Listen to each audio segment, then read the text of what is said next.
玉峰，现在中国有一个非常悬疑的氛围，为什么？因为它现在是一个北戴河会议，北戴河会议什么？现在所有高官都在北戴河这个地方，所以中国不准发生什么事情。但是最奇特就在这里，你越不想发生什么事情，什么事情都发生了，包括有驱公灭，包括有维权，现在是遍地的烟火，遍地的野火在烧了。我们先来看一下，为什么在北戴河会议的时候呢，一定要全国维稳？因为在北戴河会议里面的话，如果有这些前辈、专家学者讲出来，会议之间要讨论我们的国家怎么经济不好，怎么会有动荡的时候呢？那你想想看，习总书记该怎么解释呢？所以呢，在这时候呢，一定要想尽办法。稳定，稳定再稳定，但是呢，往往就是这样，你越想稳定，越会出现一些动荡的情况。现在来讲的话，在四川红油，因为有个小朋友被霸凌的情况之下，竟然变成上万人的一个起义啊！他们已经不是讲说的暴动他们已经有喊出来要起义了。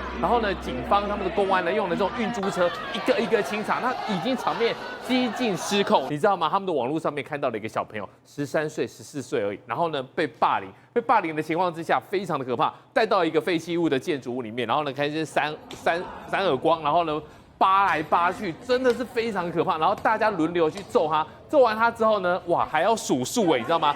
一边用力捶他的后背，然后呢还有一边有人数数，你知道吗？这个女孩子。这个画面也太夸张了，真的很可怜啊！影片上网之后，那大家当然就会群情激愤嘛。对，你觉得有哪个爸妈受得了这种影片出来？最后呢，你知道吗？要讨个公道，不是你报警就可以讨公道哦。为什么最后大家会那么愤怒？你看。竟然要下跪，这个就是女孩的爸妈。你说刚刚那个被打的，对，被霸凌的爸爸妈妈为什么要去下跪？对啊，你要下跪求情，你知道这个真的是令人受不了啊，你知道吗？因为现在来讲的话，网络上面有很多奇怪的传闻。第一个传闻就是打他们的这些小孩，为什么有时候进去一下就出来了？因为现在来讲的话，恐怕是不是什么？是江油市，江油就是他们住的地方嘛，是公安局的副局长的女儿打的。然后呢，另外讲说呢，副局长的女儿打人，施暴者的父亲为律师，然后呢，施暴者的亲妈是1级警监督察。这个东西都出来了，你想想看，那出来之后呢，大家受得了吗？所以现在所有的中国的人民，你看到这画面，都冲上去为这个被霸凌的女孩子讨公道了。其实有他们当地的学者讲，这件事情为什么闹到上万人喊着要起义，两个东西交杂在一起。第一个就是基层人民。被欺负。第二个，权贵作威作福，这两个东西交叉在一起之后呢，哇，大家真的受不了。然后呢，上去喊之后呢，这个东西来说的话，已经擦枪走火了。先是封路，然后呢，大家就开始喊这一句：起来，不愿意做奴隶的人们，这什么意思？这个就是一个起手式啊，大家就已经要站香了，要站起来嘛。然后呢，双方就开始暴力清场。警方就开始暴力清场，然后暴力清场之前呢，其实有一件很特别的事情，就是呢，红油市的市民大声叫了一句话，什么？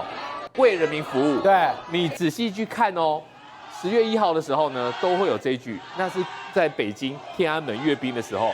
简单来讲，党就是要为人民服务。对，那你现在在欺负大家，然后在暴力清场的时候呢，你看这句话，前进，起来，不愿意做人民的奴隶。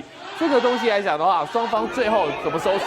一样嘛，暴力清场啊，运猪仔车进来之后呢，一个抓一个，然后呢就丢上去，你知道吗？到最后呢，双方就已经打起来了，直接打成这样子。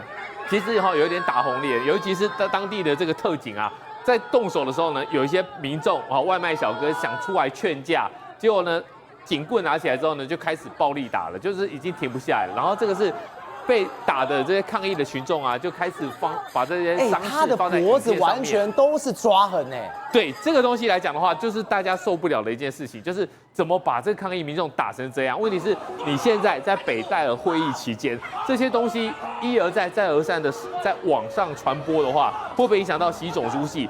其实有可能是会有一部分的影响。然后这个东西来讲的话，虽然暴力清场完了。第二天又集结了，所以呢，这一个小朋友被霸凌的事件，最后怎么收拾、怎么完场，其实恐怕还没那么简单。瑞德，这个画面真的太吓人了。他们刚刚前面说什么？他对这些公安喊说什么？你们要为的是人民服务。结果下一秒就打成这样，把人直接拖了出来。结果这一天完之后，第二天继续在维权，甚至在网络上面这一种起义的文章全部都出来了。你有看到一句话，他说我们不是暴乱者，我们是有骨气的中国人，我们是有血性的江油人民，是有血性的四川人民，是有血性的中国人民。我们殷切期盼这一天的到来，他们要除掉的是腐败现象的清除。对，没错。那么这件事情呢，那么即将让我们看到习近平到底是不是一个麻木不仁的刽子手？为什么呢？上个礼拜才讲北京不是淹大水吗？对，最后因为一个安养中心死了，淹死了，一口气淹死了30几个人啊，全部加起来有40-50个人啊，不是被淹死就是失踪，所以公开北京市副市长出来公开鞠躬道歉。那么那个是天灾，但是这个江油事件、暴动事件呢是人祸。其实他本来只是一个小朋友、小女生被其他的小女生给校园霸凌的一起事件而已嘛。对，如果你好好去处理，他们不是没有处理哦。他们表面上有处理，是怎么处理呢？表面上，因为他未成年，所以呢，他们在中国的这个刑法里面并没有没有这个相关类似的刑事的这个责任，但是他把他行政处分，类似我们送到这个少年感化院啊，或者怎么样去收容、去教化。那么本来的裁定是这样的，那少儿，你知道为什么到后来演变成了一个暴动？因为本来你把他行政处分，把他送去了以后，让他乖几天呢，至少教化几天，做样子也好，对不对？没有，他们判了以后就放出来了。对，放出来以后嚣张跋扈、不可一世，这几个恶霸女少女恶霸继续作乱，继续在欺负别人，继续欺负人。对，所以到后来是因为看不惯的、看不下去的人嘛，把这些人抖了出来了以后，再加上又看到这可怜的小女生的父母，因为爸爸是聋哑人啊，遇到长官只好跪着拜托就没有用。为什么？因为施暴的人这3个女生呢，是施暴的3个未成年少女呢，爸爸妈妈都是大有来头的大官权势啊。讲白了，就是现代的地方鳌霸，就跟鳌霸一样，抢民女、占土地，然后打人、杀人。现在整个中国变这样了，对，所以老百姓认为怎么可以这样子呢？所以他们其中就有人喊了。你既然出动，你不是来处理这个事情，把那个3个霸凌的这个少女呢，跟他们包庇的父母呢，跟这个父母官呢，把他们绳之以法，给他们教训。没有，你们竟然教训了这些来请愿的老百姓嘛？所以人家为什么越挤越多人，越挤越多人？其中有一位民众讲得好，他说：“你们也有娃就是未成年这个儿童嘛，你们也有孩子，你们也有娃。”你们的娃遭遇到这样的事情也会遇到啊！我们是在维护江油的形象，我们要给政府给说法，就没想到后来啊，最后还是一样。说来很讽刺啦，中国共产党说为人民服务，结果最后呢，派出了这些公安、警察、武警，然后特警，全部来对付这些老百姓啊。那他们在里面写说啊，那么。中华人民共和国的公民有言论、出版、集会、结社、游行、示威的自由。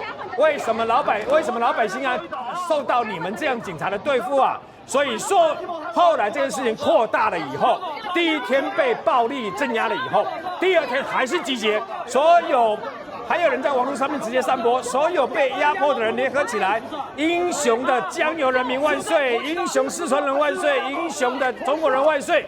这件事情不要小看它，因为这是一个民怨，因为每个人都有子女，你的孩子如果都被这样处理的话，最后因为他是高官，因为是现代的鳌拜，然后警察公权力就站在鳌拜地方恶霸的那一边，跟人民作对。